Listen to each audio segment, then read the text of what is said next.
Live টক শোতে উপস্থাপক খালেদ মহিউদ্দিন ও সংবিধান সংস্কার কমিশনের প্রধান অধ্যাপক আলী রিয়াজের কথোপকথনে তৈরি হয় উত্তপ্ত পরিস্থিতি। গণমাধ্যমের স্বাধীনতা, ফ্যাসিজম এবং রাজনৈতিক ট্যাগিং নিয়ে প্রশ্নের জবাবে উভয়ের মন্তব্য আলোচনায় এনে তুমুল বিতর্কের জন্ম দেয়। খালেদ মহিউদ্দিনের প্রশ্নের জবাবে আলী রিয়াজ বলেন, আপনার যুক্তি ফ্যাসিজমের পক্ষে যায়, যা নিয়ে সামাজিক যোগাযোগ মাধ্যমে ছড়ায় প্রতিক্রিয়ার ঝড়।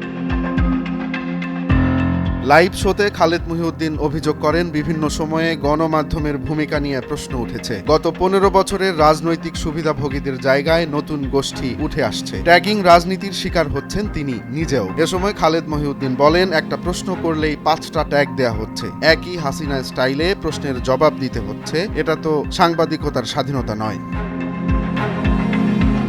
অধ্যাপক আলী রিয়াজ পাল্টা যুক্তি তুলে ধরে বলেন, গণমাধ্যমে বর্তমান পরিস্থিতি প্রীতিকর নয়, তবে স্বাধীনতার ক্ষেত্রে কিছু পরিবর্তন দেখা যাচ্ছে। আলী রিয়াজ আরও বলেন, আপনার যুক্তি ভয়াবহ, এটা ফ্যাসিজমের পক্ষে যাচ্ছে। আপনি বলছেন গণমাধ্যম কিছু করছে, কিন্তু তা মোটেই যথেষ্ট নয়। খালেদ বলেন, রূপপুর বালিশকাণ্ড কিংবা স্বর্ণের খাদ নিয়ে গণমাধ্যমে খবর প্রকাশ করেছে। সব গণমাধ্যমকে ঢালাওভাবে দোষ দেয়া ঠিক নয়, কেউ কেউ তো সরকারের অন্যায় কাজও প্রকাশ করেছে। এদিকে অধ্যাপক আলী রিয়াজ বলেন, তার বই অটোক্র্যাটস রাইজ বাংলাদেশে ছাপানো সম্ভব হয়নি। বিদেশে ছাপা এই বইতে গণমাধ্যমকে কিভাবে অস্ত্র হিসেবে ব্যবহার করা হয়েছে তা বিশদে বলা হয়েছে। এ সময় আলী রিয়াজ প্রশ্ন করেন, 2014, 2018, 2024 সালের নির্বাচনে কয়টি গণমাধ্যম বলেছে যে এটি গ্রহণযোগ্য সরকার নয়?